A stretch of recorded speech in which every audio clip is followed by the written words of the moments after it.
We're live, Mr. Chairman, but I know you're going to wait for him.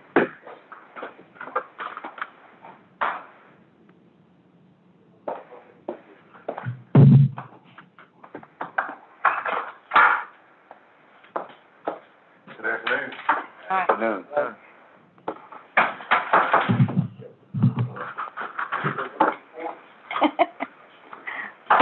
Sampson County Board of Commissioners, meeting to order, reconvening.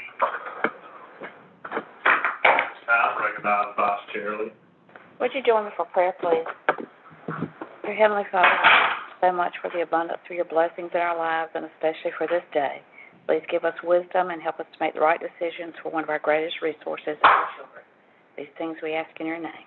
Amen. And have a flag that way. Okay. Could you join me for the pledge? I pledge allegiance to the flag of the United States of America and to the republic for which it stands, one nation, under God, indivisible, with liberty and justice for all. Thank you, Vice Chair Lee. Call your attention to, open a public hearing. Public hearing open for the proposal to finance amount not to exceed $7.7 million for the 911 and emergency services facility. Ms. Holder, have we had any written or oral comments? No, sir, none were received. Thank you, Ms. Holder. Is there, any discussions or questions from the commissioners for Mr. Clyde? Hearing none, is there a motion to the action requested? Such moved. All right. And that's the adoption of two resolutions, the bank resolution and amended resolution authorizing finance. Yes. Is there a second? Second. All those in favor, raise your right hand. Okay, show unanimous. Public hearing closed. Consent agenda, we have two items on the consent agenda. The bids received for, wellhead and magnesium treatment, and the authorization of execution of memorandum of agreement with NC Emergency Management for non-corrugated COVID-19 sheltering reimbursement. Is there any questions? Hearing none, is there a motion to adopt the consent agenda? So moved. Second anywhere? Second. All those in favor, raise your right hand. Consent agenda is officially enacted. At this time, we will be waiting on the community college. Is that accurate, Ms. Holder? Is that the? Yes, sir, they're the first ones in line. And I think we had told them 2:30, so when we see we need to speed process up, we'll start calling folks. Okay. Go ahead and cue their proposal up.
Streaming live. Is that good? That's fine. This time, recognize county manager to discuss the next steps with the EMS bill. What we've done with the resolutions the next thing that will occur is David has been working closely with the local government commission, and so they have to approve the request to borrow money. And based on what we understand, we really don't anticipate any problems with that, and I think that is slated for April the 6th. Next thing that is going to happen is hopefully after we get squared away today, we will, or David and Joel will start talking to the bank about the financing, and we are going to look to close the loan as quickly as we can around the middle part of April. And I can't give you the specific day, but we hope during that week of April the 12th that we can get the loan closed. That's pretty quick. That's pretty quick. And then the next big thing that we're going to go ahead and do, and you may want to look at your calendars to see, Ms. Holder will be working on this, is we probably want to hold the pre-construction conference that following week and potentially do a groundbreaking and invite everybody in to meet over at the site. Now, we, from a practical standpoint that week, we're projecting for Monday the 19th, but depending on what your schedule is, I think we could alter that a little bit, a day or two to meet with the schedules that you have. Unless the 19th is fine, and then we will continue coordinating that day. Does that sound good? Sounds good to me. And that's the 19th. Of April, yes, sir.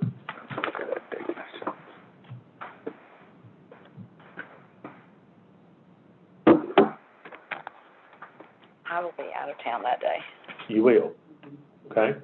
You got what? I'll be out of town that day. That's a Monday, right? How about the 20th? I'll be out of town that day. You'll be back, man? No. Well, how about the 16th? I will be here. What month will you be in? Every bit of the month except for 19th to the 21st. It's 23rd, that's my birthday. Happy birthday. I'm here the 16th. Does the 16th work for everybody? Friday. Susan? Friday. I can't speak to the architects, that would be the architect. I think if we tell them this thing, I'm inclined to believe they would make arrangements. And you can have the party without me. Excuse me? You can have the party without me. I want everybody present. All right. All commissioners good with the 16th, Ms. Lee? Friday. That's a Friday. Yeah. And would it be in the afternoon, you think? We schedule it anytime you want to. Oh, how about 1 o'clock? Everybody, can I sell 1 o'clock? 1 o'clock. I like it about 6 in the morning. Okay, that'll work. No, I'm good. 1 o'clock, 1 p.m. okay. Is that when you'd like it, sir? If it can be worked out. We'll make it work. So you say you have to check with the engineers first, right? Well, no, we'll just schedule it and tell We them. just schedule, tell them, huh? I think with this kind of thing, I think if we give them this kind of notice, I think they will accommodate the schedule. Sounds good. When you pay, you say. Right. Unless there are any other project they have, we're doing the same thing, that would be the only. Just be sure we're all praying for some sunshine. I know. Kind of a scary thought. We've contacted them, they're on the way. They should be here in just a minute. Coldstream. Like it.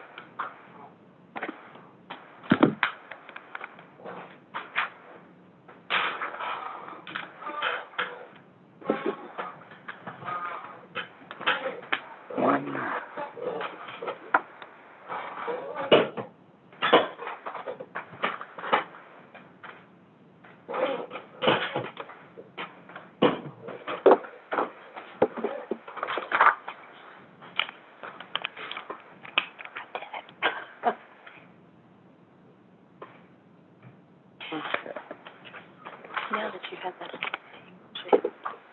contract, that state's contract, do you want it electronically too? Well, it's just electronic, it's fine. Okay.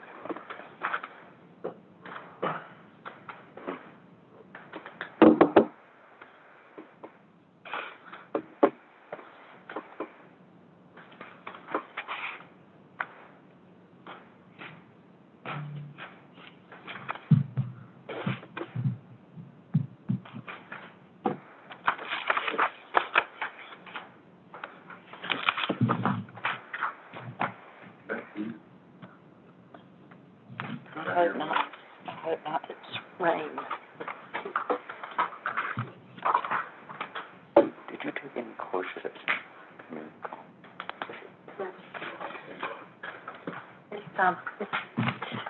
They're doing some work on their HVAC system in the building, so none of it doesn't, neither heat nor cool works right now. Oh, really? They're replacing Who the has taken that HVAC now system. for a degree?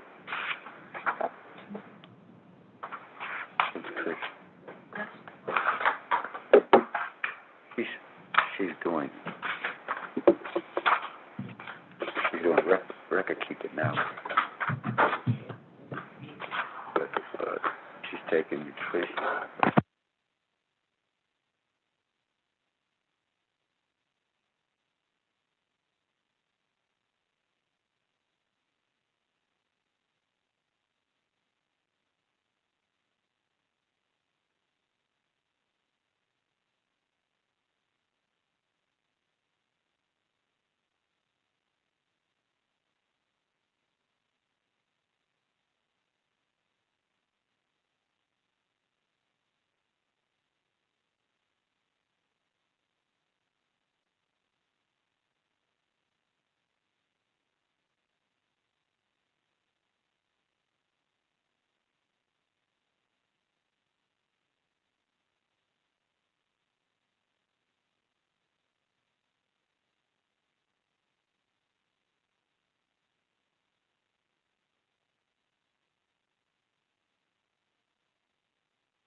Welcome. Thank y'all for expediting your way over to visit with us today. We appreciate all y'all's hard work at community college. Look forward to your presentation. Thank you, Mr. Chairman. Mr. Chairman, Commissioners, Mr. Manager, and staff, Dr. Thomas, our board chair, is with us today. Just walking in, still pulling a little bit more air than I normally do. Just a second. Ms. Kelly Jackson, our Chief Financial Officer and VP for Finance, is with us. A little bit about our local budget requests this year. I'm going to try to respond to some of the questions that were in the manager's directive to us. So there's going to be a little bit of background narrative about the community college and code. If you turn back the hands of time to March, about the middle of March of last year, the governor issued an executive order which essentially closed the public schools, but it really did not close community colleges. In fact, the directive to the state's community college system was for the most part to remain open and to try to transition as many classes as possible to online. We certainly were successful in doing that. We had a kind of storied tradition of online instruction, but the order allowed essential programs, nursing, EMS, law enforcement, a lot of the programs that had hands-on instructional delivery to continue under instructional tradition. They did that. So if you rode by the community college, you would see there were still student vehicles in the parking lot and a good number of faculty. Nursing went off to clinical just as they normally did. Our faculty worked on both on and off campus, depending upon their particular discipline. Staff were allowed to work an AB work schedule. Surprisingly to all of us, almost overwhelmingly, our staff continued to work just as if it was any other day. They didn't transition to any other type of schedule. There were some significant differences, however. We were restricted to clinical sites for a lot of our nursing and EMS. The correctional center where we teach basic skills and HRD programs or whatever was closed to us and remains so for the most part today. Tar Heel Challenge, which is a big partner for the community college, sent all their students home. So a lot of our publics, if you will, were not there for us to work with. The beginning of the summer term, full on-campus staffing, our skills programs, welding, electrical, all those that involve manipulative skills return to traditional delivery. This fall, we continue to open up a little bit further. This spring is more or less a continuation of that. If you ride by the campus at night or in the morning, you'll see their vehicles. It looks, for the most part, like a traditional offering. The summer term, we will continue the same type of structure that we have now. And for the fall term, for this coming year, we're following the public schools, and it's still under review in terms of exactly how we will move forward. Remember, Sampson Community College is different than the public schools and any other educational institution in that no one has to enroll with us. We are a market-driven institution, and all of our funding for 1 year is based upon the enrollment in the previous year. I wanted you just to get a look. Now, this is curriculum enrollment only, and you can see the effects that COVID has had. You can look at, there is a decline. I think for curriculum, we're anticipating about a 4 or 5% decline for the year. But the next slide is a little bit more instructive. These are all the various categories of non-credit or continuing education enrollment. If you look, you'll see the histograms for a number of them move markedly down. CCR, ESL, look at the prison one. You'll see essentially enrollment has disappeared. But if you look at EMS, we've had a renewed interest in EMS instruction this year. We can see some of that, just a little bit. HRD is significantly down. Truck driving has been resilient. The upstart of all of that is for this coming year, we anticipate the college's expense funding from the state probably to be reduced around $500,000, maybe a little bit more. How do we ameliorate that? We'll look at this in just a minute. The manager asked for us to list the CARES funds or the impact money that we have received or will receive from the federal government. The first allocation was the CARES funding, which was two tranches. One was institutional funding, student aid funding. The student aid funding was distributed to Pell-eligible students with other criteria. We did that, I think it was in the fall. The institutional funding went to a whole range of expenses, most of it DL technology, computers, laptops, improvements in the IT infrastructure in the school. That entire allocation of around spent. There was some supplemental funding, a little better than $50,000 that we received. For the most part, that went to lost revenue in the bookstore, vending, cafeteria funds or whatever. So it held us harmless through that allocation. That's the first of the allocations. There were some secondary allocations for the community college system. One was for PPE and cleaning supplies. That $47,000, for the most part, allowed us to not use county funds that we had allocated, for cleaning and maintenance purposes. So I don't want to say it was supplanting, but it was certainly supplemental and had an impact in the budget. If you'll remember, there was a special allocation. I think some of the funds were available to the county. And we were part of the request for that. We received $250,000 from the General Assembly. We were nimble in using that money. We'll show you a little bit later that we use this for EMS training, for furnishings for some outdoor events, and to remodel the bookstore that it better represented our building.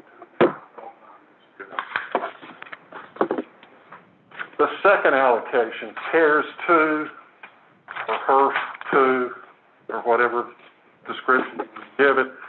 This was passed by the Congress in December. You will notice the amount is significantly more than the CARES allocation.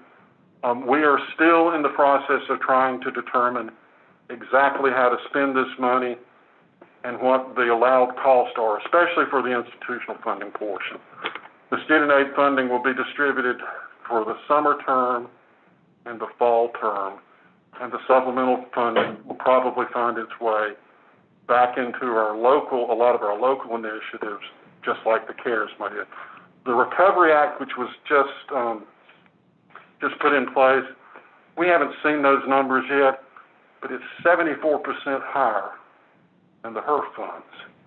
So it's around 3.2, 3.3 million.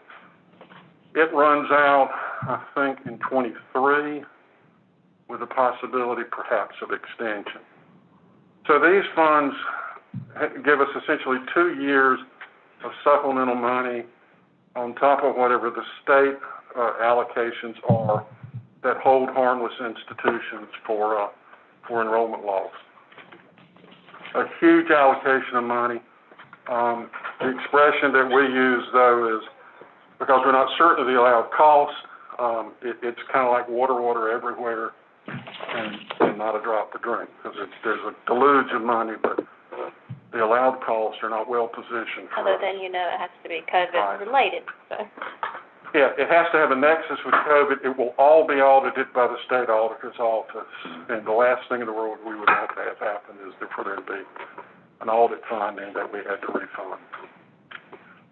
Just a little bit about the financial challenges before Kelly goes into the specifics of the budget.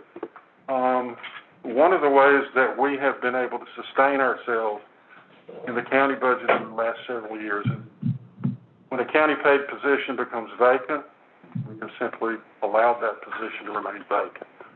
So in some respects, we have cannibalized our positions in order to move that money and use that money for other costs. In particular, one of the areas that we have often ended up with an inadequacy in funding is the benefit portion of personnel have gone up significantly for state-funded employees. Our county-paid staff participate in those same benefits, so we were often having to move money out of the salary line items to support the benefit line items. This year, community college staff and faculty have been left out of the pay increases for state employees for several years. There's some political machinations behind that, but this year we anticipate that community college staff and faculty may in fact receive a reasonably significant increase. House Bill 126 and Senate Bill 121 actually require a 7% pay increase this year. We're not naive. I doubt it will be 7%, but it could be 4 or 5. The trustees' practice for the years that I have been at the community college is whatever state employees receive, we have passed on those raises to county employees. The belief that we succeed as a team, that faculty and staff couldn't be successful if their county colleagues were not able to participate at the same rate. So that's a matter of great hope for all of us that if that occurs, that we're going to be able to continue that tradition with county paid staff. Also to remind you that we have 2 vacant positions that we have used to fund shortcomings in the past. We're at the point where we cannot continue that practice. We could have a lengthy discussion about the third bullet. If in the next year or sometime in the next 2 years, the $15 an hour minimum wage is implemented, our salary structure, especially for county employees, dips below that. So we would be in a position where that would be a struggle for us. Legal fees, we have for a number of years budgeted a very nominal amount. I think it's around $2,000 for legal fees. Our legal fee costs are 4 and 5 times that, especially with a lot of the transactions that are taking place with federal and some of our acquisitions of property and of filing of grant applications. So something needs to be addressed there. The increases in maintenance costs, I think we all understand they're ongoing. The next bullet requires some discussion. As long as I've been at Sampson Community College, we have been under a maintenance and service agreement with Johnson Controls for the large mechanical systems. It was really a joint service agreement / insurance policy. So if something broke, they were obligated to fix it. The maintenance contract was quoted on an annual basis, and we didn't worry about the inevitable chillers going bad or motors going out. Johnson Controls has told us this year we are no longer a good risk for them. So they have withdrawn their offer for us to enter into that type of contract. So we will now begin in July 1. If something breaks, you have to pay to fix it. That saves a lot of money, $60,000, $70,000 in terms of contracts, but it exposes the institution to a tremendous amount of unknown. I don't know, Mr. Manager, if there still is a sinking fund. I know at one time there was one discussed for unidentified significant plant operation expenses. This is to let you know we are going to be exposed. I think we can handle most of the expected repairs, but if one of the larger systems were to end up, it would be something we would have to come back to the county and present a special request. Just a couple other items. One is, as we've acknowledged, COVID funding is here this year. It's here next year. It could be extended a little bit further, but we can't build the house on it. It's going to go away. We're going to try to take as much advantage of the opportunities we have with that money as we possibly can. And certainly we're going to try to take advantage of them to the county's benefit. But at the end of that, we're going to be faced with an immediate what happened, because the expense needs could be significantly higher than what we have normally seen. One of the things this past year has shown us, and we all know this, if you attend an old Baptist church and you go in all the Sunday school classrooms, what size are they? They're all little classrooms, aren't they? Guess what you do not need nowadays in an education facility? Bunch of little classrooms. Sampson Community College, especially the older buildings, were built at a time where smaller classrooms and everything were in fact an important part of the way you taught. They're no longer needed, and in fact, in many instances, you can't use them because your occupancy doesn't work. So a lot of the campus needs significant renovation. By that I mean walls out, classrooms redesigned. The entire building needs to be brought up to use modern technology and give space for students. And might I add, students are larger today than they were 40 or 50 years ago, which is another issue. Just a little bit about how we have mitigated.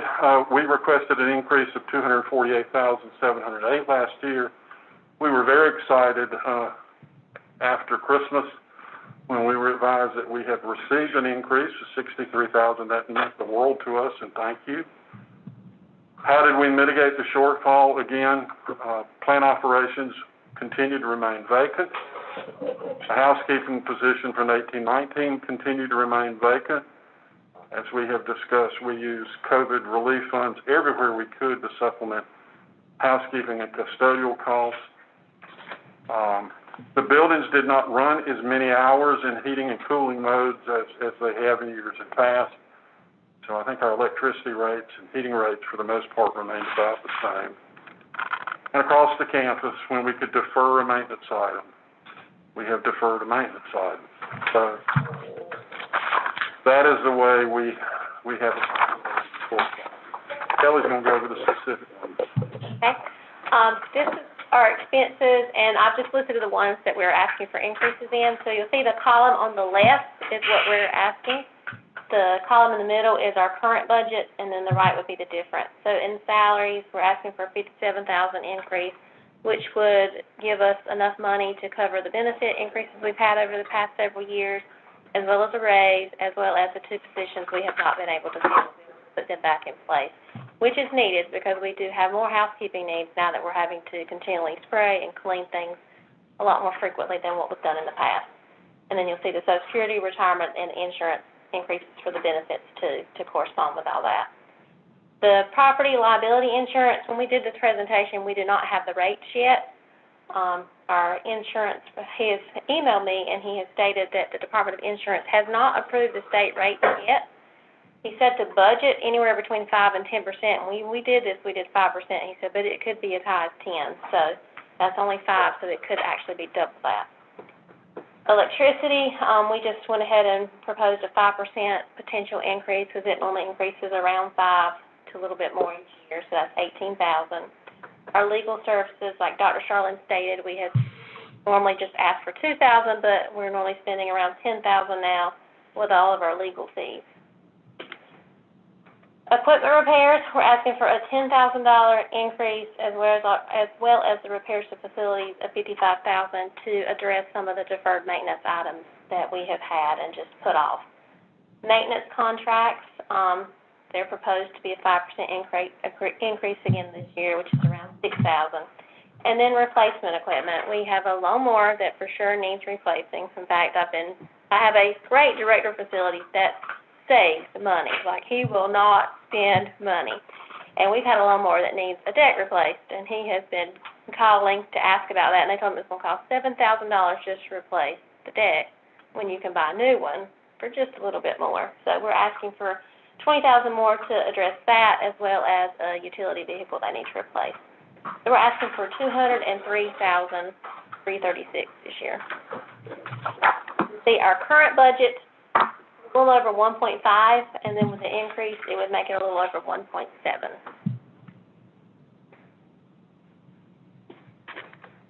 And then the capital request? Just a little bit of narrative of this.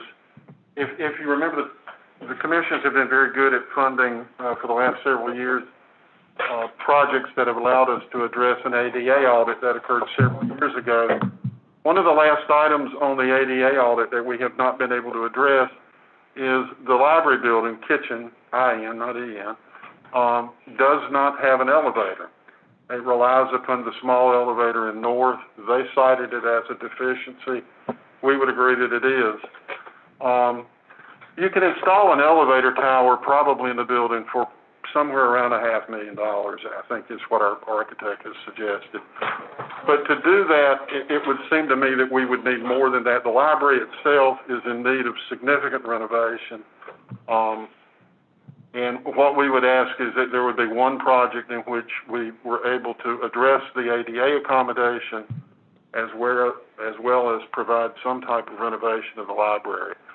That's about a $1.5 million project.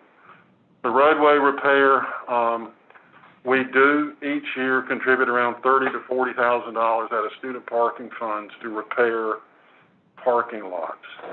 It is not a sufficient funding source for us to address the road itself and the number of parking lots that have already deteriorated. So we need some catch-up money in order to address what are becoming increasingly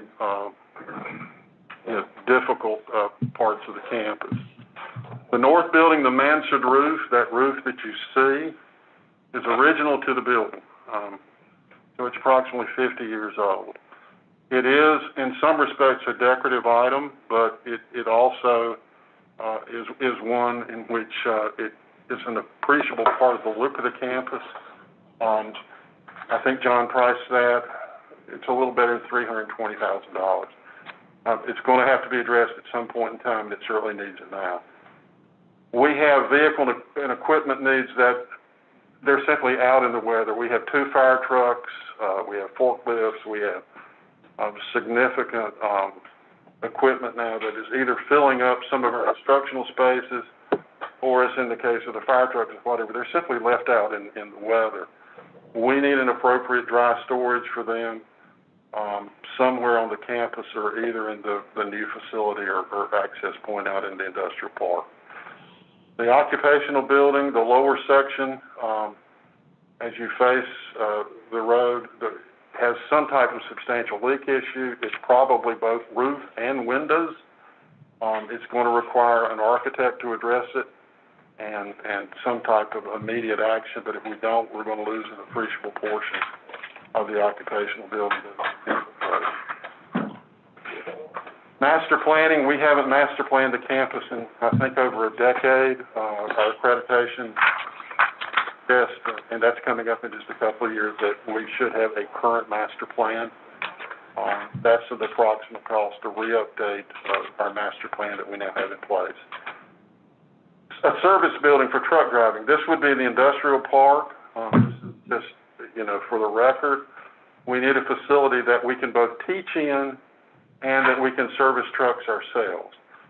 We're going to have an instructional space of around 4,500 square feet in addition to the lot itself, but we need a high bay truck facility in which we can service our trucks and begin teaching something other than truck driving itself. And we look forward to developing that aspect. The Warren Student Center has a cooling tower which is identical to the one in Kitchen Building. It is end of life. I would like to replace it before it goes out in the middle of the summer, and then we're left with 90 to 120 days with a building with no air conditioning. Multi-purpose building. If you remember, the college paid and designed both a welding building and an addition to the small auditorium building. It was called the multi-purpose building. We were not able to award that because trustees chose to take the money that would have gone to that and moved it into the industrial park. We still have that building. It is designed, it is ready for bid. It is a building that one of the things the past few months have told us is needed even more now than it was beforehand, because it gives you large open spaces where we can support a range of instruction and meetings that we cannot do currently in any of the spaces on the campus. We actually bid that building, and I think this is an approximate cost to honor what would be a rebid. Okay. We've not totaled that up. What is this? It's just kind of a discussion question, and Mr. Manager, it may be for you and your staff. We follow the historical practice and continue to do that to put significant capital outlay items or repairs of facilities under capital outlay.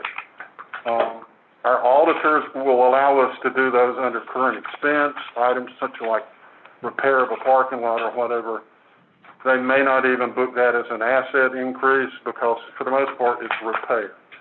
The repair of the roof would probably not be booked as an asset and can be easily funded on the current expense side. It's really just it's a question of advice and counsel, and I don't know if you're receiving federal money that may be more easily spent on the current expense side because of the way, that's typically the way we're getting money, but it's simply to let you know we can do a whole range of things on the current expense side that we have historically always considered capital outlay. If they don't change the footprint of the building or in some way, appreciably affect the lifespan of the building. The next note is simply a reminder, and the commissioners were gracious enough last year, but we're a year behind, to let you know we anticipate needing access to cash for the EDA grant. I think there was an understanding last year that we could float, if we needed to, around $500,000. We're simply 12 months later than where we were last year. And we'd anticipate the same types of cash challenges. Just to let you know, just an update, this is a picture of the 600 by 600 training pad in the industrial park. Next slide, Kelly. You will see that unusual shape that was deeded to us by the 100 committee. We would like to begin discussions with the 100 committee about buying the entire parcel. We anticipate that could be of significant long-term use to the college because it puts us in the industrial park and gives us room for a number of occupational programs. But we do think we have the funds to purchase that at the price that we anticipate would be negotiated. So that's not on our request. That's part of the current project. Just to let you know, this is a picture of the south part of the campus. We are in discussions with the heirs of the Burr property to buy at least a portion or portions of that property. This would more than likely be a joint venture between the foundation and the college trustees in some fashion, which is not yet defined, but if you hear that discussed, that is an ongoing project. And there's just a picture of the South Campus. That's the clear cut. That's about 12 or 13 acres that they have clear cut that really would be of significant use to the campus because it allows us to move just a little bit deeper back from Highway 24. A little bit about our progress this past year. The welding building came online this fall. Program enrollment in that area has moved significantly higher. This is the $250,000 we received from the General Assembly that Representative Brisson, I think, was served point on. One of our rooms now has a simulation lab for rescue vehicles, as well as other expenses that we assigned to that. So this was a big plus for us in our instruction in EMS. Probably one of the reasons you've seen enrollment increase. This is your project. You have allowed us to take the old courtyard out in compliance with the ADA recommendations for those concerns. That is an architectural depiction of what is going back in. We anticipate this work being completed sometime in May. It will change the appearance of the campus and I think give us a much more modern and a much more student-friendly place for students and faculty. That is a look at the Transportation Annex. You see the service road that is already in place. The contracts have been awarded. But you'll also see in the upper left one of the problems. We have suspended work on that site for at least about another month, Dr. Thomas. Rain today, rain later week. I guess we will get back out there sometime in the next month. It is a wet site, but eventually we will get through that. This is just a very quick look at and a snippet of the walking path. The path now goes really all the way around the campus. Some of it is gravel. The bulk of it is, of course, sidewalk. This is really, for the most part, a gift from the foundation to the college and the community. If you ride by in the afternoon, or, I don't know, at any time of day, you will see the walking trail full of people, full of young kids, full of strollers and skateboards or whatever. But it's their gift to us and to you and the greater community. And we want to recognize that in presentation. We've been through material very quickly. Mr. Chairman, Mr. Manager, are there questions? Any questions? Do you have any expectations, have you seen anything as what your benefits might be from the $1.9 trillion that's just been approved? No. Everybody is trying to, when I say everybody, all community colleges in the state are earnestly trying to determine, where the rails are on the use of this money, and it is not well defined. So they're kind of caught between moving ahead and risking an audit finding or whatever. So everybody is just caught in a holding pattern.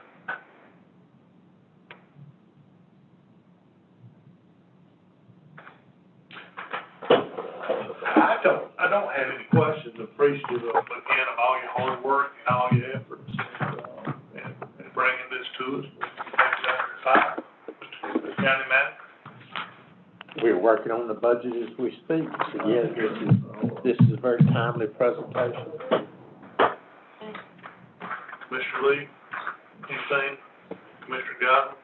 I'm just impressed with some of the things that's going on at the college, and how they held up during, COVID, and they still, as I was out there, the parking lot still looks like a lot of activity. We have not stopped. We've had to alter the way we have interacted, but at no point in time does the community college have an interruption in operation and service. I just have one question. Would it be feasible in the building you were talking about putting an elevator, you stay? I'm an exercise. Unfortunately, the ADA requires elevator access. The building was built pre-ADA, and so that's one of the reasons there's a retrofit expectation that we provide that now. Vice Chair Lee. Commissioner Kidd. All right. Well, we appreciate that. Anybody else? Thank you also. Thank y'all. Yes. Over what time? I think the next one is scheduled at, 3. Oh, yeah. 3:30, actually. Wait a minute, 2:33. Okay. No, I think it was scheduled at 3, so they should be right on time. Thank you. Okay. Good to see you.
Good afternoon. Good afternoon. How's everybody doing? We're doing fantastic. How about you? I declare I'm doing wonderful. Wonderful. Thank y'all for coming over and taking time to visit with us. Certainly give you all the floor. Well, absolutely. Well, it's good to see everyone. I know that we're kind of hiding behind these masks, and I understand the reason for that. We're just happy to be with you this afternoon to share with you the wonderful things that are going on in Clinton City Schools, and also talk about budget requests and how the school year has been going this year, and the things that we've had to do and we're considering. I'm going to let my two counterparts introduce themselves, and we'll start here with... I'm Charlene Jones, Executive Director of Finance. Nice to see you. And John Lowe, Executive Director of Technology and Auxiliary Services. And we make up 3 members of the Executive Cabinet. We also have our Assistant Superintendent, Dr. Batts, who is in charge of our curriculum. And we have Ms. Sheila Peterson, who is in charge of our Human Resources, Student Services, and Child Nutrition. And we'll get into why all these individuals have very long titles in a few moments, because of some things that we have done to try to assist with the budget. We appreciate your time this afternoon as we move into this, and without further ado, we're going to get started. One of the things I always like to start with are the recent successes. And of course, you may have seen the first bullet up here, because nothing has changed from last year. Of course, we did not receive any testing data from last year, as the North Carolina Department of Public Instruction decided to end school on March the 13th. But our last data, you can see we were doing really good things here in Clinton City. 3 out of 4 schools met or exceeded growth. Butler, it was the 5th year in a row that they had exceeded growth. Sunset, 2nd year in a row. And it was the first time that CHS had expected growth. And we were really excited about last year. We were expecting big things, especially at Sampson Middle School. And we were a little frustrated that we didn't test, and that things had to carry over, sanctions, so forth and so on. But we're hoping that with the change from last year, that there's going to be what I like to call a tabula rasa, or a clean slate. And we know that NCDPI is looking at some major changes to accountability coming forward. But I did want to share that. The second thing I want to share is our continued advancement in AP courses. You can see for the 6th year in a row, our AP percentages, and we did get data from this last year. So this is new data. For the 6th year in a row, our AP scores have continued to increase from 14-15 at 23.4 to last year at 63.2. So continue to see great things in our advanced placement. SAT did take a dip a little bit last year. It had been going up 5 years in a row. We are at 1021. Whenever you see math like that, though, please make sure that you're seeing the whole picture. In Clinton City, we test almost 48% of all our seniors. There's another district that's real close to us. They test about 17% of their seniors. So when you look at the map and you see SAT scores, just make sure that you're looking at SAT scores and considering all the factors there. One of the things we wanted to highlight and move forward today is our continued emphasis on face-to-face instruction. You all know and probably have heard that a lot of districts in our state have been remote for possibly the whole year. We started face-to-face instruction 5 days a week in the K-2 environment on the first day it was possible to do, August 17th. And we've been 5 days per week, except for one little blip at Butler. We've been 5 days per week every day in our K-2 environment. We moved Sunset 3, 4, and 5 to Plant A 5 days on October the 19th. And we have approximately 72% of all of our students attending face-to-face classes at our K-5 level.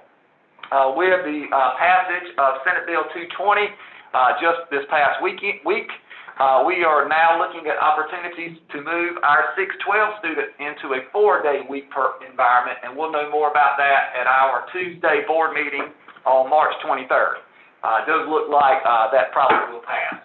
Besides that, we are continuing to participate virtually in a myriad of different opportunities for our students. You can see DECA, Junior Beta, all district, all state band auditions, as well as fully participating in athletics at our middle and high school, following the North Carolina High School Athletic Association guidelines. And then we just have recently found out we have multiple seniors who have been given full academic scholarships, one to Duke, one to Carolina. So we're extremely excited for those students and all the work that's been they're going. And just recently, we were named the North Carolina ASCD Whole Child Award for our emphasis on Jesse Lewis Choose Love curriculum. There was only one of those awards given out in the state, and we received it. And then just a couple weeks, we got the Spirit of North Carolina Courageous Community Response from the United Way and 211. Some of the things I want to list out from this next slide is our budget-saving measures.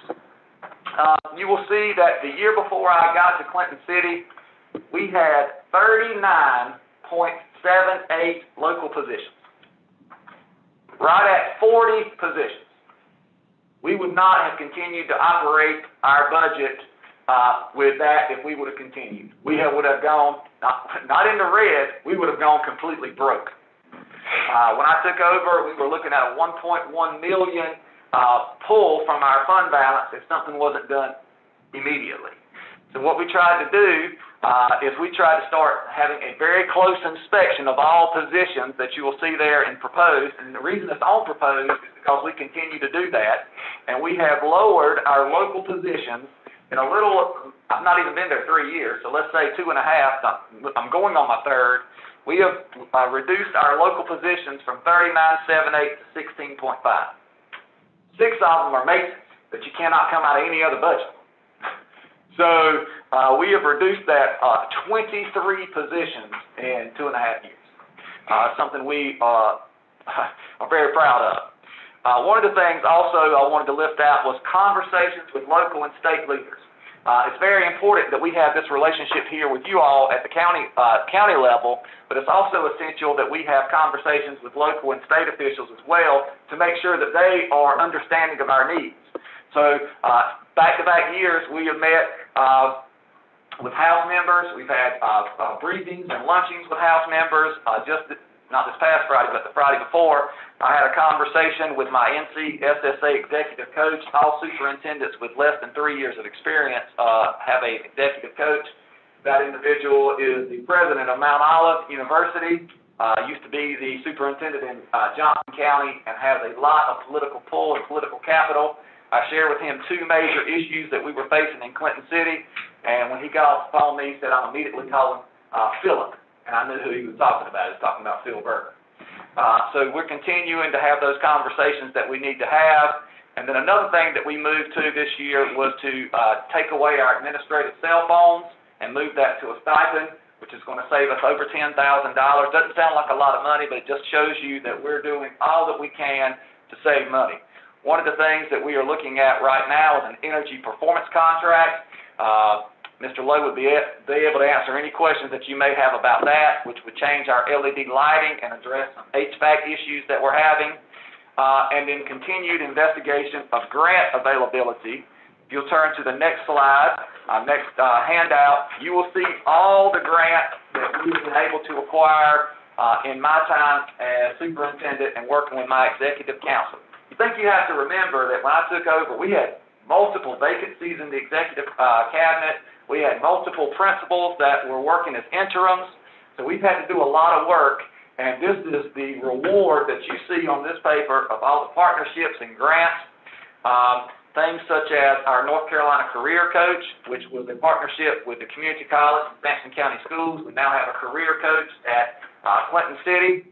And then also related to that is what you see over here. It says Duke CAC. That position used to be a position in our school system that was costing us about, when you put in retirement, everything else, hospitalization, that position was costing us about $100,000. We are now that's off the books, not used at all. We have 2 grants that are funding those positions, so we're very excited about that. Just this year, we partnered with the Outdoor Learning Environment, the GO grant, and we're going to be erecting a outdoor learning facility at Sunset Avenue School soon. That's going to assist our work with our students there. partnership with Star for student internet. John can talk again about all the work that he's done with the Sprint 1 Million project up there, T-Mobile project, the Smithfield Foods and the hotspots, the Aruba donation. Again, lots and lots of work to make sure not only that we had our students that were in the building with the proper environment that they needed for education, but also our remote students and our students who were choosing to stay home to ensure that they had the opportunities that they need to be successful in the classroom as well. One of the things that we're really excited about is this Dark Horse Fellows program. We partnered with the Anonymous Trust Fund, and they have fully funded the first 2 years and possibly a third year that we are going to be working with students in our school system at the high school level and growing our own teachers so that they'll come back and invest the education that they received with the Dark Horses and come back and invest that same relationship when they graduate from college. Super excited about that. That grant alone is worth over $200,000. We get the third year, it'll be worth over $300,000. So we're really excited about that. I've already talked about the Duke partnership. Some ones that we are currently planning and writing is our NCBPI 21st Century Community Learning Center. We continue to seek that grant. We have actually been denied. We've actually written it now twice, and we continue to work to get that program refunded in Clinton City. I did want to talk about this NC Education Corps. We're partnering, it's not on here, but we're partnering with local faith-based partners and assisting with our remote students. So we have a couple of churches that are working with us to for our students that are in the remote environment that are not performing to the level that we want them to or their expectations. We've got some local faith-based partners that are helping us and assisting with those students through funds that we'll talk about in just a few moments that are called Gear Supplemental. I'm going to turn it over now to Mr. Lowe. He's going to talk with you about our capital improvements. So this just outlines a few of the capital improvements we've had completed. We had an 800 hall at Sunset that if it was today, it would be leaking down the entire hallway. And that got resolved last fiscal year. Central office, they can tell you, was full of, a day like today, we would line the hallways and the offices with trash cans and boxes and coolers, and we've resolved that issue. We just completed the Butler Avenue School multi-purpose building, and it's looking great with a new metal roof. And our board chairperson for our Board of Education said, "John, that building leaked when I was principal there 25 years ago." I said, "Yes, ma'am, we're finally getting around to it." So she was excited that was handled.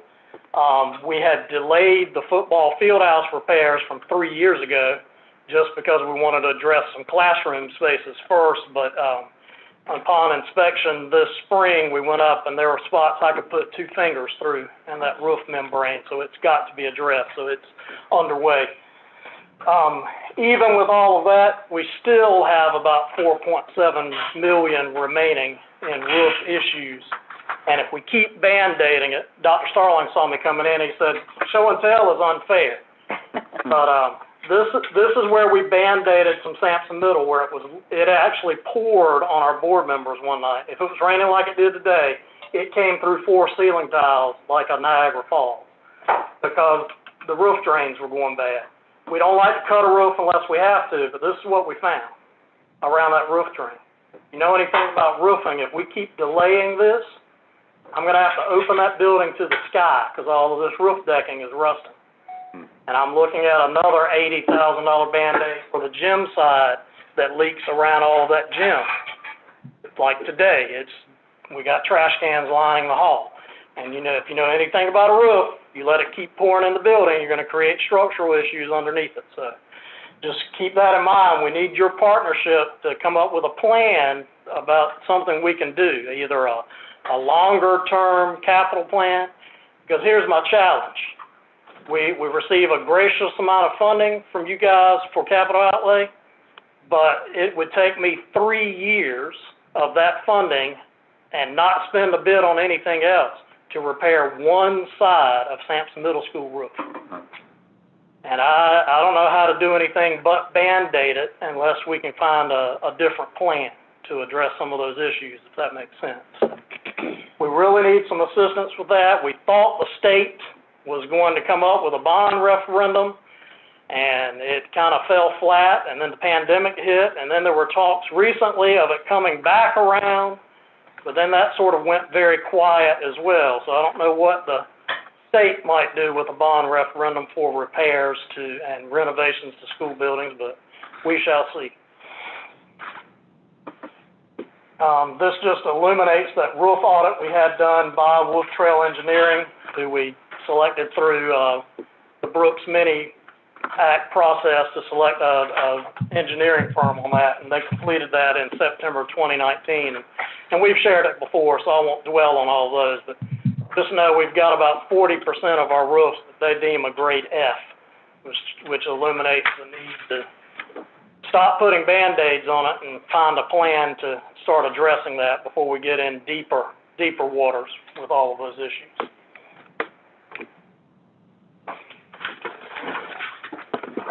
At the present time, we've not received the planning allotments for 21-22 dollars, and of course, it's unknown what will be included in the state budget.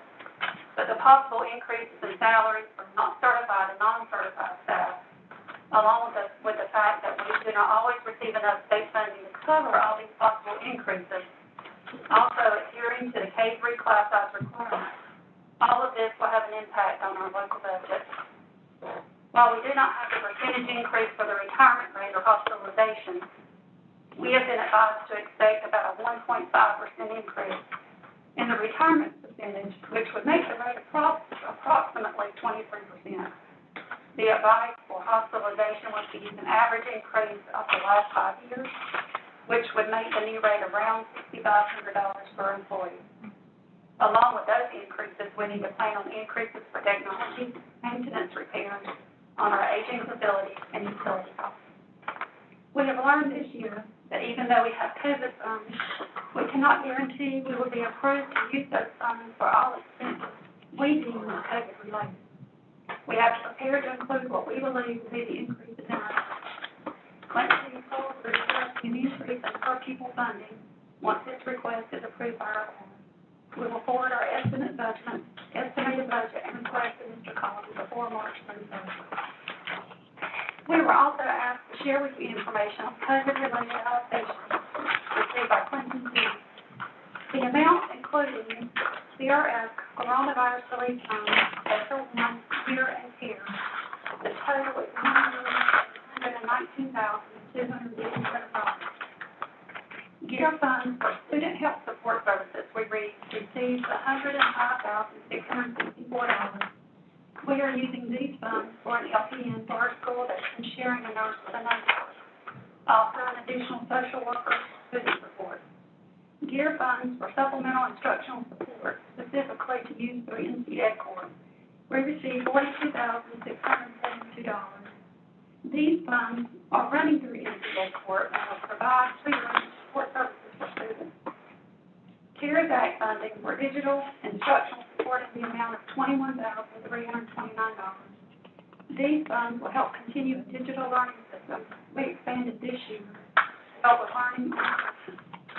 We received in CRF funds in the amount of $838,213 and SO1 in the amount of $811,379. For both of these, we have spent funds in mostly the same types of areas, but for CRF in particular, we included summer jump starts and additional treatment. But out of the CRF and the SR1 funds, we have purchased student and staff devices, digital learning systems, extra custodial services at each site, PPE, desk and vehicle shields, home and community Wi-Fi, EC services and supplies, touchless water fountains and reusable water bottles, recording calendar signs for social distancing guidelines. Although we do not actually have the funds at this time, there are SR2 funds with a planning allotment in the amount of $3,472,369. That application will open on April 1st, so we can put in our application and should receive those funds shortly after. Also, with the American Rescue Plan Act, K-12 systems are slated to possibly receive almost twice as much as SR1 and SR2 combined. These funds are to be used for some of the same COVID-related needs, such as learning loss, air quality, and environmental safety for our students. More information and guidance will be coming to us.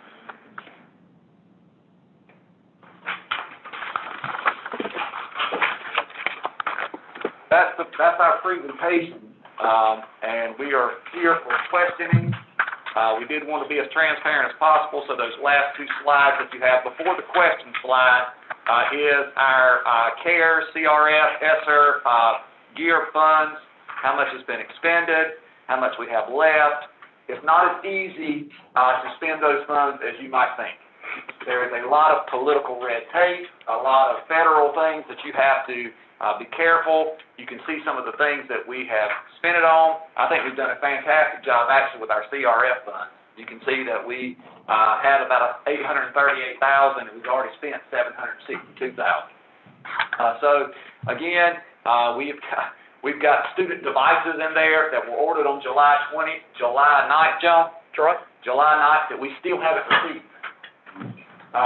And so there's a lot of things. When I say political red tape, it's not always political. Sometimes it's just federal red tape, and y'all know about that, trying to spend the money. So you hear these big funds, and you think, okay, well, we're going to get all this money from ESSER 2 and possibly ESSER 3. Some of the things we're looking at with that, and John can elaborate on this if you have questions related to that. We're looking at some HVAC concerns and issues related to air quality at Butler Avenue and at LCK. That's how we plan to spend a large portion of those funds. If you can imagine purchasing units for schools at the size of Butler Avenue and LCK, that would probably be fairly expensive. And so we're going to look at trying to redo some air quality concerns that we have at those two schools to help with those funding. And again, to address the COVID issues as Charlene said. So what questions do you all may have related to what we talked about? Any questions? Just a question of interest. She mentioned that some of the relief funds would be used to make up for some of the lost instruction from the lost. That's a great point. What are the plans for that? Do you have any? How are you going to address that? We think we're going to be told how to spend those funds. Okay. And so what's happening at DPI are what we like to call unfunded mandates. And House bills, Senate bills are passed, and you have to have 6 weeks of summer school. Now, we're not sending you any additional funds. You use your funds to make it happen. And so we're expecting for them, there's a House bill with the 82, John? 82. House Bill 82 right now that looks like if that were to pass, it would mandate 150-hour summer school. And so we would have to try to find teachers to staff that. So we're expecting some of those types of things to come at us and just kind of hit us blind. But we're trying to follow everything. We have meetings every Monday. My cabinet members will tell you that I keep them almost half a day. We address issues related to Senate bills, House bills, and how it might affect us. And we try to be very proactive instead of reactive to ensure that we're ready when things like that come at us. And that's one of the things not everyone thinks about when you're thinking about 150-hour summer school. And then outside those 150 hours in math, science, English, and social studies is a requirement for some sort of elective, and it's designed to be K-12, and then you have to have 30 minutes of physical activity. We have to staff all of that besides your core teachers, and you've got to staff custodial. Typically, our assistant principals are 10-month employees where you've probably got to have some administrative building support. You got to have custodial support, and then they're going to be cramped trying to get their normal summer activities and wax stripping and waxing floors done when you've got 150 hours or almost 6 weeks of summer school going on that you didn't normally have. You got transportation costs.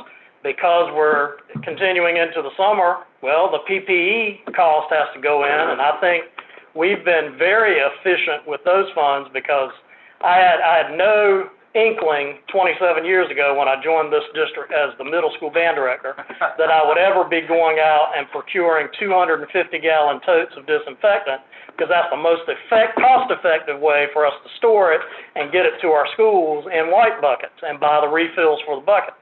So that's what we're doing to make that more efficient. But if you have a 6-week summer school, that you hadn't planned for, that may be mandated, then you're going to be using more of that over the summer than you intended. Thus why we have reserved some of ESSERS 1, knowing that we might have these expenses, because we were probably going to do on our own some summer learning remediation, even if it was not mandated, and then not knowing what would be allocated in ESSERS 2 until very recently. We've been waiting on that for months. So you have to really plan and reserve to make sure you can cover all those necessities if you have a mandate that's not got any funding attached to it. So if House Bill 82 didn't pass and we had our design and our plan to come up with a summer learning plan, which is what you asked me, we would do a jump start program like we had last year, which is about 2 to 3 weeks prior to school starting, and you get your kids back in the building. Your teachers still have a summer break. They can relax a little bit. They can get away from the building for a little bit. If you have a 6-week mandatory summer school, we're going to have to dive right back in as soon as the kids get out of the building. And we need a little break. We're not like other school systems across the state that have been remote for a year. We've been face to face and we've been hard at it. And our teachers need a break for a little while. So that's why we prefer like a jump start program. We actually did one last year, and we thought it was very successful, and that would be our plan for learning loss. Any other questions for the city team? I got a couple. Number one, I think it was 3 years, it was 2 years ago, 3 years ago, that I think the governor actually rejected the bill. But it was my understanding that the Sampson County Education, I don't know what the community college was in that, would have gotten $12 to $14 million under that designation for capital improvements and repairs. Now, was that part of an authorization to do bonds, or was that direct money that was going to be expended? I thought it was direct money that was going to be expended. there were two proposals. One on the Senate side from Senate Leader Phil Berger was direct funding from existing funds. And then there was a countering proposal from the House side for a bond referendum. And obviously, like you said, that got rejected. And in those funds, the lesser of the two would have been the Senate side. Clinton City was slated on that side to get approximately 2.6, I believe. And if they went through and the bond passed, which was a if as well, Clinton City would have received approximately 4.9, 4.5, which would have really helped with our roofing needs. But obviously, that kind of all fell apart, and it's had some resurgence, and lately some new whispers of it, but now it's gone quiet on that front again. I guess the question is, that was supposed to be a statewide initiative, so my assumption then is that the challenges we've got now with school capital improvement needs is a statewide problem as opposed to just a San Correct. problem. Oh, correct. The second thing, relative to the COVID money, and I obviously am not an educator, so I'm looking for insight. We got a significant amount of COVID money. Much of ours is directly with giving vaccinations and shots, and the laboring will continue for some quite time. So it's a direct expenditure. We have got we have gotten the revenues, for example, like this area out here where we have closed off from the public, that will give us some long-term effects. I guess in a few instances, you could say we could pay some of our healthcare people some salaries in some situations that also, and we looked at it sort of offsetting the loss of revenue we got with tax collections being down and whatever. I was trying to ascertain, and I understand the education. Does any of this COVID money, does that give y'all residual effects or things that will give you some benefits moving forward, or was yours taken up with the classroom instruction? Much of it originally was tied into that whole preparation for returning students to school with procuring the additional disinfection components, the required floor markings, the required extra hand sanitizing stations and all of that. So much of it was really tied to that initially. And the procurement of learning applications that could be flexible enough to be remote and face-to-face. and the requisite devices. And if you chose to not pursue all these grants that I got for hotspots for internet connectivity at home, when we actually spent a portion of money on some existing hotspots to try to do that. And then afterwards, I was able to get these under the grant, so we're going to drop those we were paying for. But we're hoping under ESSER 2 we might, because it explicitly states now some options to address indoor air quality related to reducing the percentage of potential virus transmission that may be a longer lasting. If we fix some HVAC issues that have been in need at a couple of our schools with some of the ESSER 2 funds, that might be a longer lasting residual piece of this pie. But in the other side, we still have to plan for the more students that are in the building, the more we're using the disinfection materials, the more we're using the hand sanitizer, the more we're using custodial supplies because we're cleaning the restrooms more, the more children in the building. So you gotta balance all of those. And when Clinton City Schools, what do we say? We're projected to get $3 million. I can eat up a lot of that real quick addressing indoor air quality issues because labor and prices have gone up. If you know anything or had even tried to do a home project, you know that what used to be a $16 sheet of plywood has gone up to $45 and $50. And so all the prices are out of hand. Supply chain is messed up in the tech world. You heard we've got, and we're not the only one to have devices that were ordered in July that aren't here.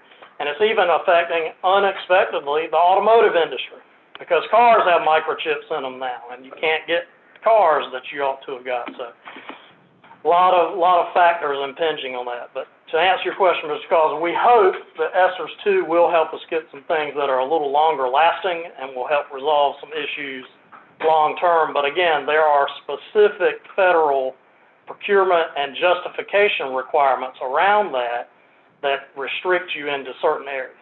Another thing that we're doing, Mr. Causey, is we're calling and asking guys like John, ladies like Charlene, what are some things that you guys are spending your ESSER funds on? So we've heard things like touchless bathrooming. When you go to a newer bathroom stalls, all of them are basically touchless. You go in there, you use the bathroom, you get up, it flushes itself, you go stick your hands up under there, nobody touches any knobs. But when you've got 25 kids that are going to the bathroom and they're following right behind each other, we're eating this PPE stuff up with the hand sanitizer and all that because they're constantly touching the bathroom stalls, the faucets and all that. So those are some things that we're considering. I think that would be extremely expensive if we tried to retrofit all of our bathrooms with touchless design. I don't know that we're going in that direction, but those are some of the things that we're hearing from others as well. Let me ask you one more, get you to comment on one more thing, and this is not a gotcha question. Right. This is a question based on either my understanding or my misunderstanding. And I will tell you, I've been here 10 years, 10 and a half, almost 11 years. When I came in here 10 and a half years ago, the first 5 years, Mr. Clack and I spent most of our time debating with somebody over the need of a school roof. And that was a constant thing. It was a needed thing. And one time, about 5 years ago, of course 5 years has passed, we actually thought we were in good shape with the school roofs. And were we mistaken at that time with the understanding we had? Because it looks like with the need, there was some deterioration that has been kind of constant that we just not recognized it. And this is not casting dispersion. Right. I'm looking for understanding. Having not been involved in the arena at that time, it's hard to say. Now, I've looked back in our documents, and prior to the 2019 roof audit, there was one in 2009, 2010 that outlined some of the same issues that I'm seeing in my audit. Now, why they weren't addressed, I can't answer because I wasn't in the seat. Well, trust me, we had various debates, so I might help you with that. So, obviously, if they were in the 2009-10 and say they were rated a C quality roof at that time, and you wait 10 years later and get a roof audit again, you might be at a D or F. If they were CD, they're probably DF now.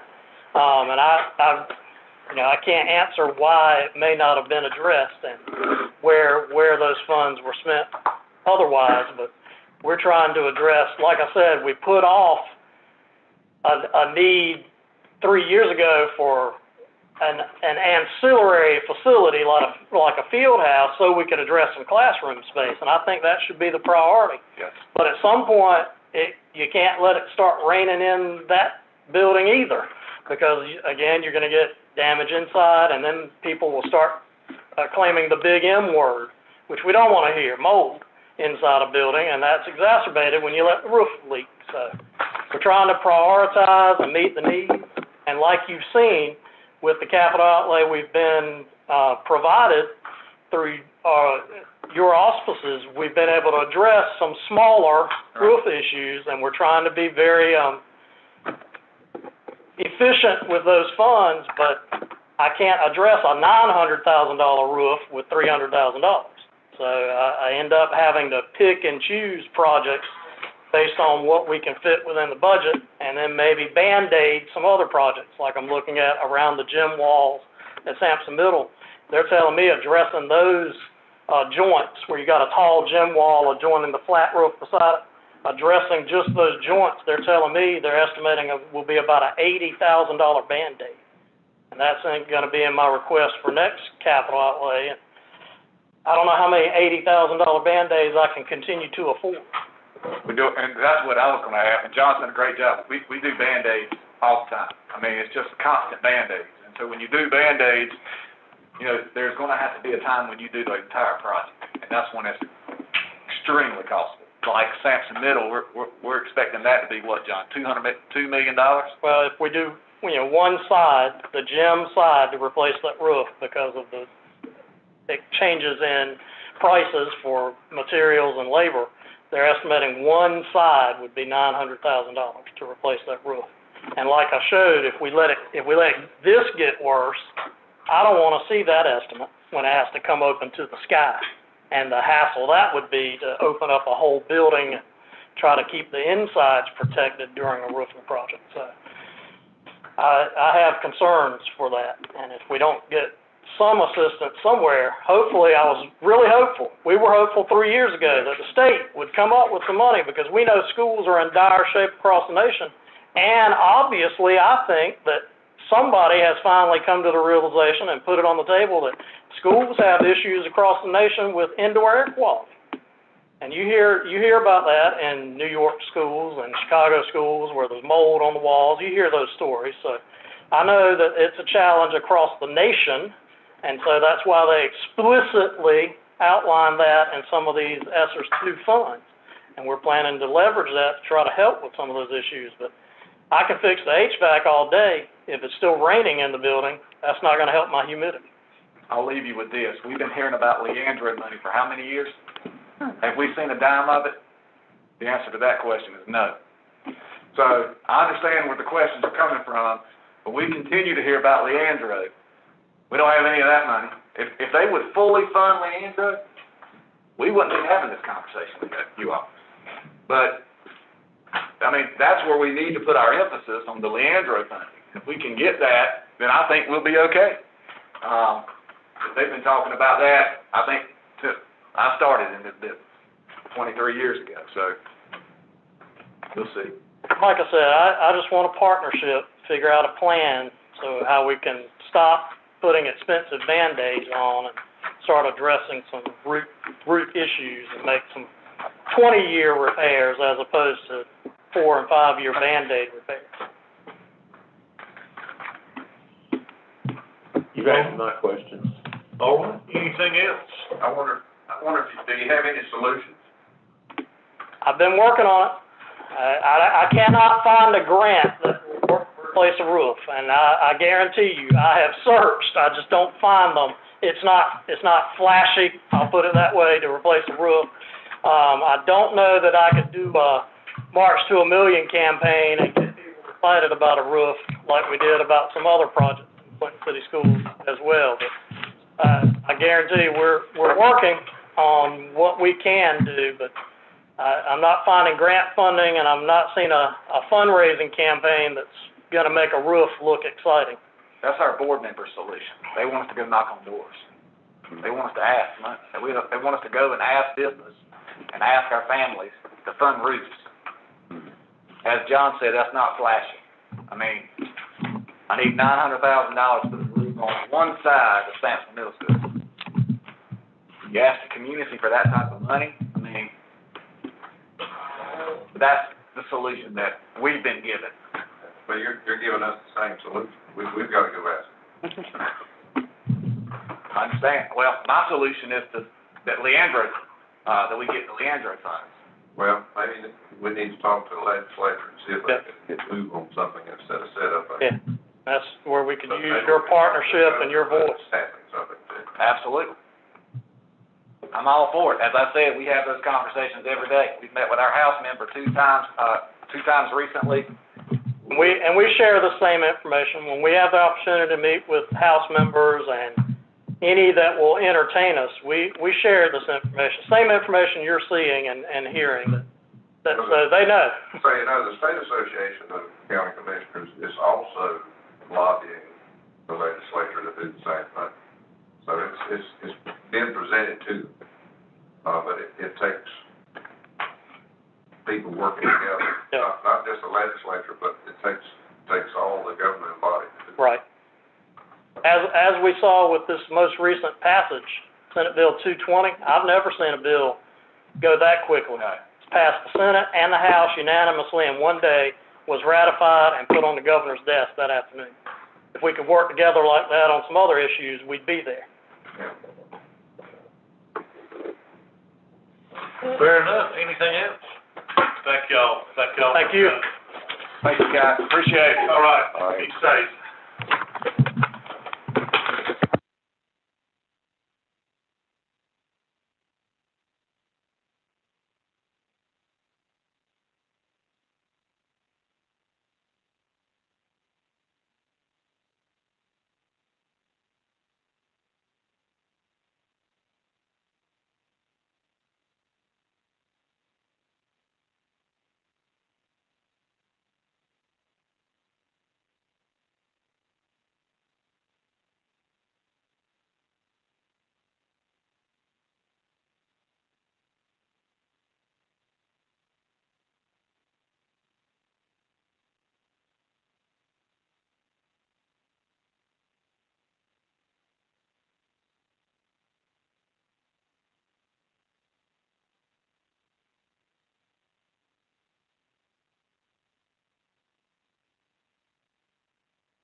How about run through the introduction?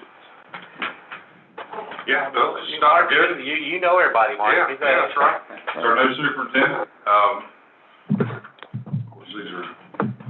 I saw everybody's pictures, so I think I got everybody. Oh, okay. Right. And then, Ms. Meesemer, she is our, interim finance officer that took Mr. Britt's place. Okay, all right. Well, how about with y'all, if you would, just take 30 seconds, tell a little bit about yourself, Mario, you start. I mean, we know you've been tough, we always like a refresher course. Walk down the line. Well, I'm still sitting in the same spot I was, so I'm fortunate for that, I think.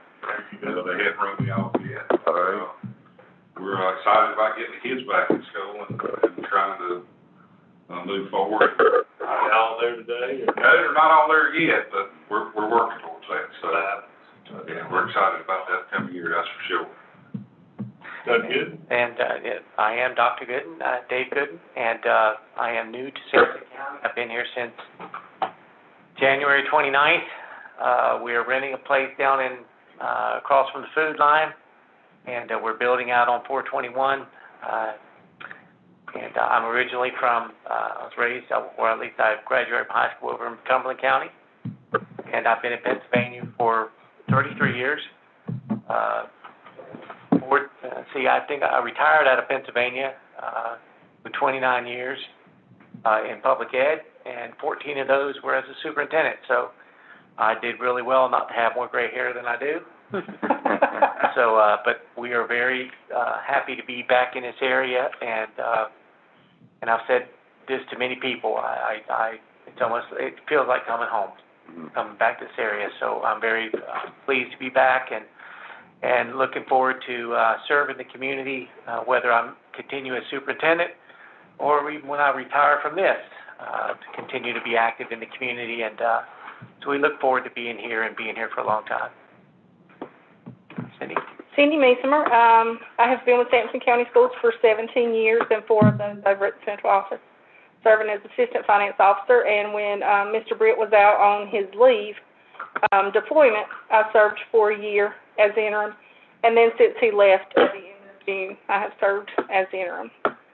And I would like to say before we start this, thank you for the additional $318,000 you gave us in this year. I appreciate any extra money when it always comes down. We appreciate it. So we realize that your time is valuable, and so okay, we'll go ahead and get started. You've got the floor, sir. Great. Well, first of all, I want to apologize. I've been in this position for 18 days now. I've been on the job, and I think that North Carolina has the most convoluted way of funding public schools that I've ever seen.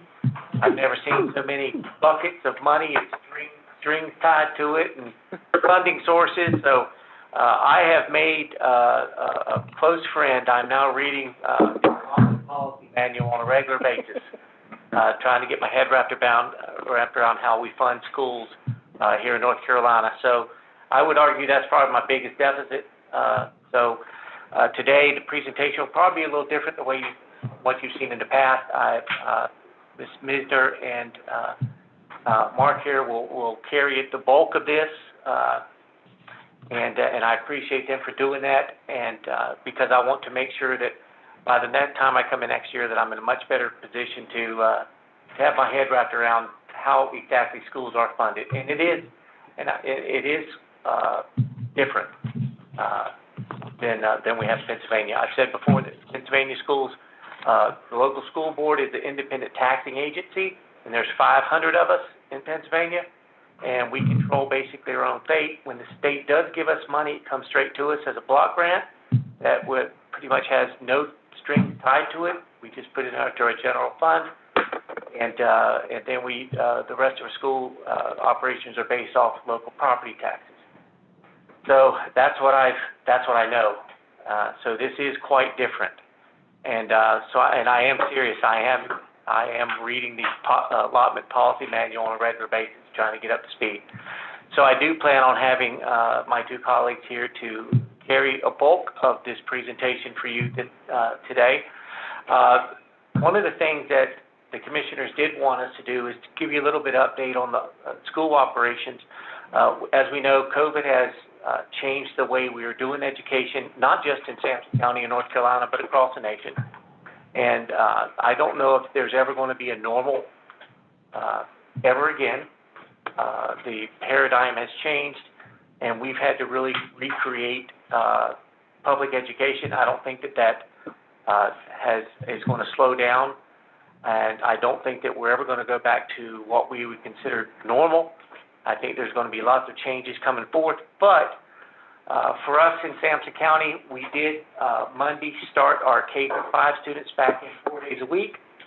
They are in 4 days a week because our teachers are also live streaming out of their classes, so they need that Wednesday to work with those students who are not in person. And I had a board meeting this morning, and we are proposing that we bring our grades 6 through 12 back on April 12th, and they would be back in, if the board approves that, they'd be back in 4 days a week as well. Now, understand that just because we're allowed to come back into school, and the governor has kind of initiated this compromise with Act 220, we are still under certain restrictions. So we won't be doing prom. We won't be doing wide open graduation. Some of those things are still going to be limited, but we will be able to get schools back in and students back in class as much as possible. Right now, we're running about at the 6th grade through 12th grade, we're about 52% in person and 48% virtual or remote. And so we really need to get our students back in school. And I will tell the commissioners right now, scores in Sampson County are going to dip. They just are. We have more students failing that we're having a hard time keeping up with because of what's happening, and they're not logging in. So we are anticipating a dip in our scores, and as well as most school districts will see that. I certainly, as a superintendent of Pennsylvania and one of the highest performing school districts in Pennsylvania, we were already seeing those dips because of what we've gone through and the loss of learning. And so it's affecting rural school districts, suburban and urban school districts in a negative way. So it is my goal to at least get us back in for the rest of the year as much as possible. That's just a little update on the school and operations. If you'll take a look, the first slide we have for you, and many of these slides you've seen before, I kind of stuck to the script. You can see there that for 2020 expenses, specifically our local expenses there, approximately $10.5 million, and that comes from our local contribution. And you can see where that goes as far as salaries and unemployment benefits, as well as utilities, supplies, and equipment. Okay.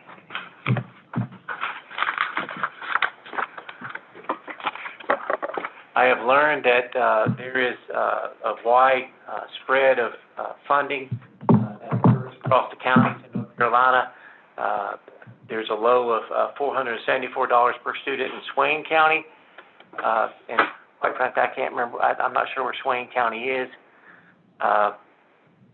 but it goes up to a high of $6,000 per student at Chapel Hill. The state average per student is approximately $2,188 per student, and that's not including our low wealth funding stream. Here in Sampson County, we're looking at approximately an average of $1,169, and then if you put the low wealth funding pot into that, it is up to $1,737. The other thing that I need to make the county commissioners aware of is that we are looking at, for this year, an enrollment dip. One of the things I found out when I got here that ADM is very, very important in North Carolina, and I didn't realize that. But we are looking at a slight dip. Last year, Our ADM was approximately 8,000. It looks like this year our ADM projected is going to be 7,869. So we are looking at a dip in our funding, and that is above the 2%/100. So we're looking at a little bit of a dip there at our ADM. We're hoping that once we get our kids back in school, that's going to go back up. So by the beginning of school year, hopefully that estimated ADM at this point will increase once we get our kids back in school. We put that plan out over the summer. At this point, I'm going to have Ms. Misner. She's going to walk us through some of the other slides because that is her area of expertise at this point, and so she'll walk you through some of that. We have in the past been trying to increase our fund balance somewhat. We have done that over the past few years in a better standpoint than where we were 6 or 7 years ago. Especially last year, we were able to put a considerable amount back, and that was due mainly to the COVID-related, being out of school, saving on energy costs, saving on bus transportation.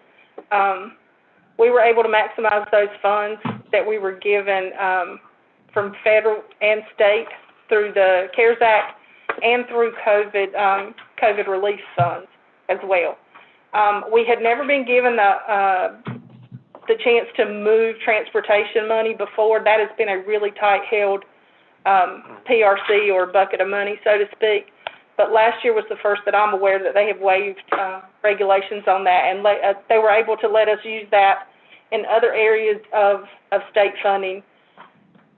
So we were able to capture some salaries and things in there that we had not been able previously to use that money for.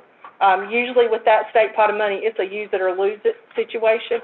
And they did allow us flexibility last year and this year, but we don't see that continuing.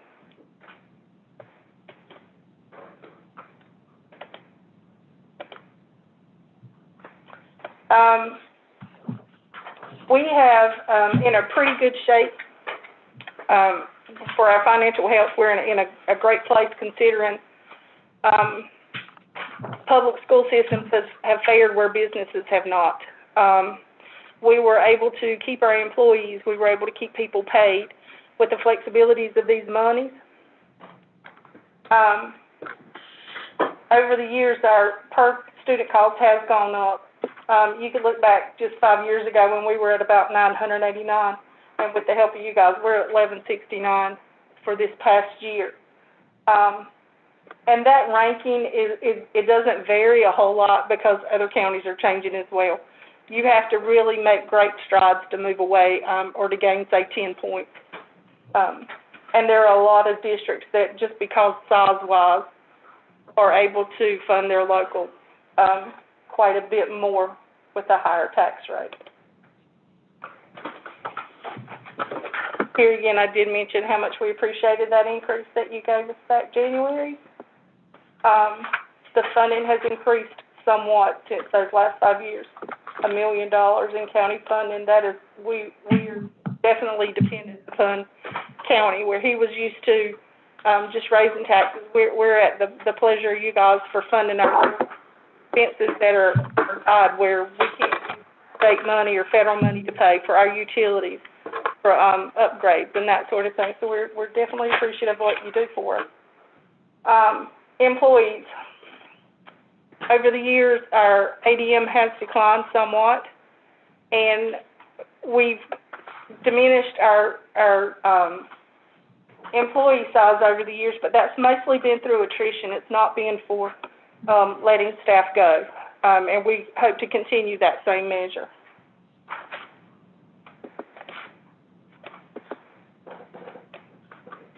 We did eliminate 2 director positions back in 2019, and as of now, those director positions have not been filled. So we're still saving money in that. As you'll see in one of the other slides, when it comes to our central office expenses being cut down over the last several years, that money was saved there in cutting those 2 positions because they were no longer funded by the state. We do have a lack of wage growth still. Our classified employees have been held on their steps for the last several years. They've not been gaining any increases in pay.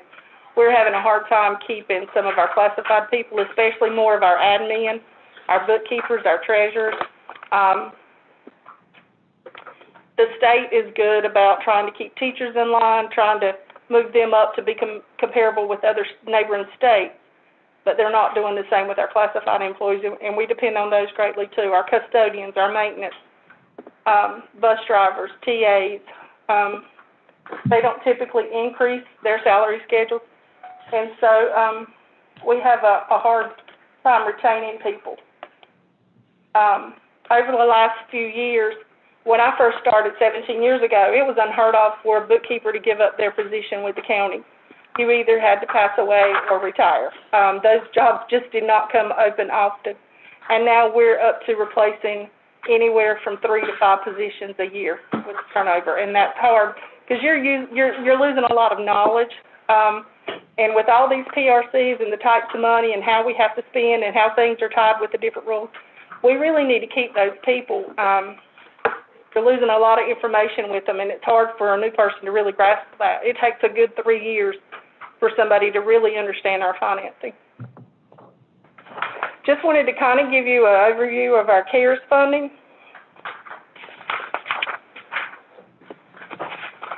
I'm just going to flip to mine real quick. I have a hard time seeing that far at the screen. With our CARES and our CRF funds, the first round of funding that we got, we received about $4.2 million since last March. We have expensed about $3.6 million of that, and those things have been spent typically on getting one-to-one devices in the hands of our students. That's been the biggest cost.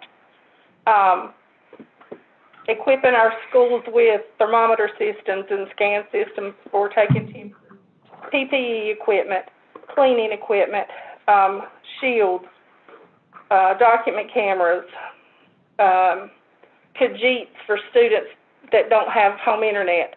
We can provide these little devices called Khajiits, and it allows them to log on the internet at home for those that maybe couldn't afford internet or just didn't have it.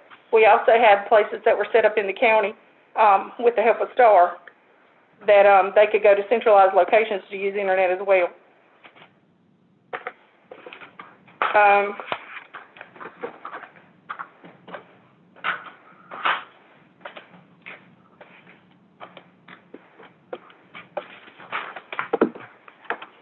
Right now, we have been given our ADM from the state. They're the one who give us that number. We don't come up with that on our own. The $78.69 is what they're anticipating for our planning allotment. We haven't been given figures from the state yet. We're expecting those to start dropping down, hopefully planning numbers in the next 2 weeks. But right now, so far, they've just given us what we can rely on for ADM. And all of our funding, especially state and federal, is dependent on formulas and that ADM figure. We have been told over the last several years, our retirement rate has gone up considerably, 2 to 6%. I mean, it's big jumps every year. This year, they're hoping that we'll only hit about a 1% increase on retirement, but our retirement rate now that we have to pay in match is 21.68%. So we're looking at 20% of somebody, whatever we pay them in salary, we're having to also match in retirement. And then we pay, the FICA and the health insurance as well, and we've not been told what a health insurance rate will be yet. Last year, it was only increased by $20.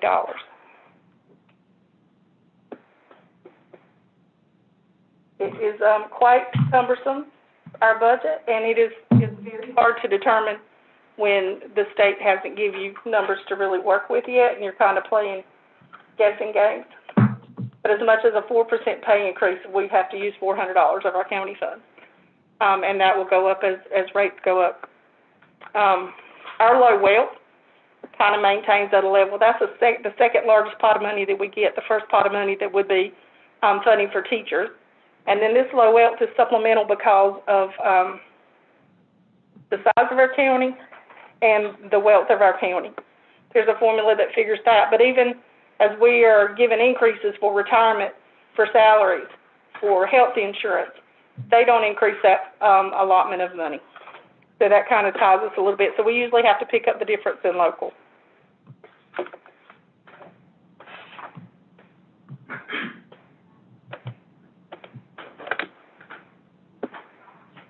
you can see that difference just over about 10 years there. We've had to almost $900,000 that we're coming in, having to pick up with fewer employees, but our costs have raised. That retirement being one of our biggest costs. We talked about the turnover for our non-certified. Here's just an example of transportation, how you could go for 12 years and you won't get a rate increase. I don't know many jobs that people will go to work and not get a raise for 12 years. So these are the type of salary schedules that we're working on. We're implementing 3 phases of salary schedules. Last year we completed phase 1. This year we're looking at phase 2. And for next year, hopefully phase 3. We want to get those salary schedules in line so that every year you're given some increase.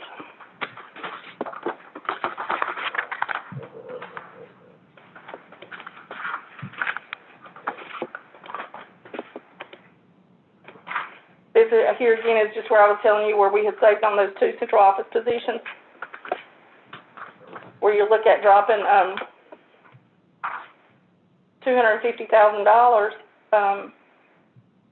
but not replacing those 2 positions. We saved on that money that the state cut us.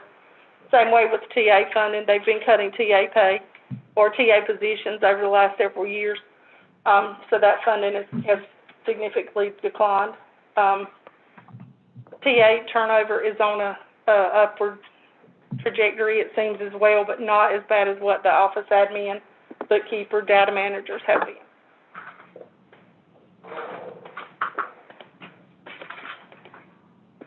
All right, at this point, we'll look to Mr. Hammond.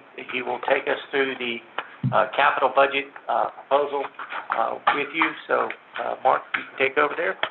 So just briefly on our capital budget, you should have a list of projects that we're looking at for this year.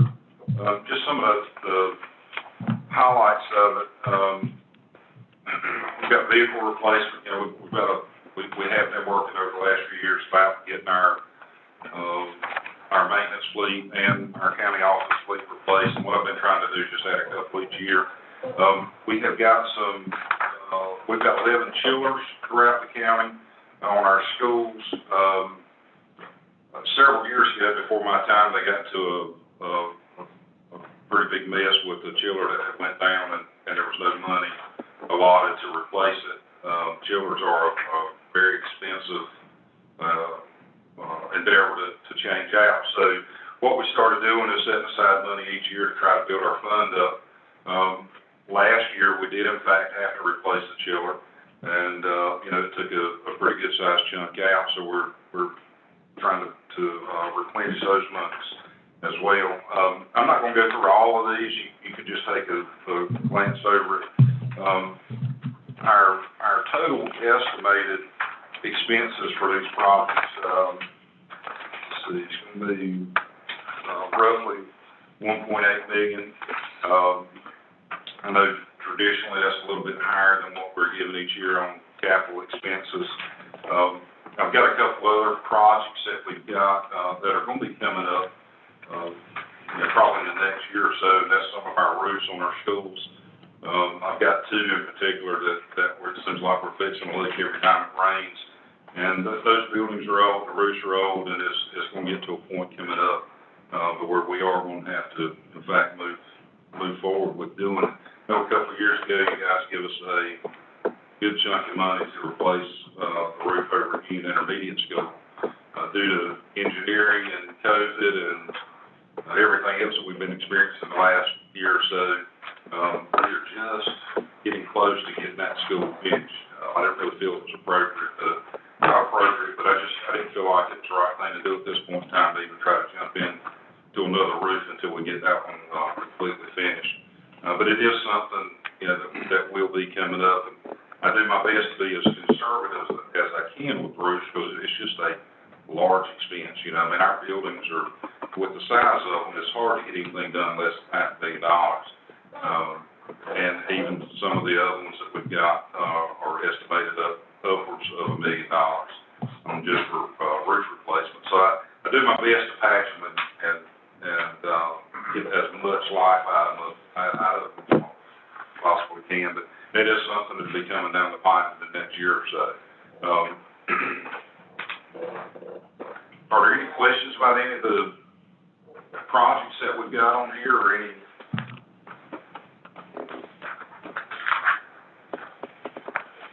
Any of the projects that I've got listed?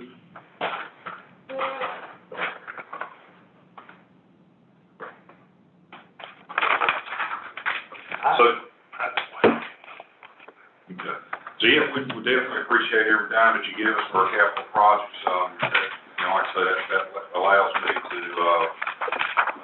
to build up a little bit of money and replace vehicles, and our capital budget is very important. That's it for me. Thank you. Is there any questions for the, Sampson County Schools team? I have one. When you talk about the loss of progress students are making, what will happen if we ever, say, in the fall, get back to something approaching more normalcy? Will a lot of the students be doing remedial work, or how do you cross that bridge and stay on a consistent path? Well, there's a couple things that we need to do. There's money that's coming forward for the remediation of students. Right now at the state level, they're looking at mandating 6 weeks of summer school, which if they do that, then that's certainly longer than we've done in the past. But I would see that going over not just this year, but going into summer of next year. If they go 6 weeks, my guess is we're going to do 6 weeks next year as well. The other thing is we are looking at tutoring money, and I'm looking at reappropriating trying to do some different things with our Title I funds to put more of a focus on getting our students to grade level reading by the end of third grade. If we haven't captured them by third grade, they've got a tough road the rest of their schooling career. So one of the things that I'm really trying to focus on is making sure that we're focusing on those K through 3 students with reading and math. And I want that to be a solid focus for us, and we need to put our funds over there. So we're in the process right now of rewriting our title budget for next year, and we want to focus on that. We're trying to eliminate some redundant programs that are unnecessary or unused, and try to make sure that we're using research-driven practices for those younger students. But I do see it, it's going to take us a few years to dig out of this. We've had students that are MIA, and they're just not really engaged to the level they need to be. As I said, from 6 through 12, we're looking at about 48% of our students are remote. And that's a challenge, just trying to get them to be engaged, trying to get them to submit their work. I've already been involved in a few situations where students are simply just not doing their work. And so we do need to get our kids back in school. And so it's going to take us a few years to dig out of this. But I think if we are very strategic in the instructional strategies that we're implementing, and that will be a focus, we need to make sure our teachers are using research-driven instructional practices and targeting the needs of these students. So we want to revamp things. I'm not sure if remote learning is going to go anywhere. I was talking about things being normal, and are we ever going to return to a normal? I'm just not sure. It seems like remote learning has come into the mainstream. It used to be mostly for private or charter schools, but it seems to have come into the mainstream, and so that's going to be challenging, and we're hoping that we can get as many students back, but there is going to be an uphill climb for us for the next few years. Anything else? Thank you for all your hard work. Thank you for your cooperation. Thank you all for doing that. We do the best we can. All we can ask. We appreciate you. Thank you. Thank you. Yes. Is there any other question or business that comes before the county board of commissioners? If not, is there a motion to adjourn? Motion to adjourn. Thank you. All in favor, raise your right hand. Sampson County Commissioners adjourned. Thank you.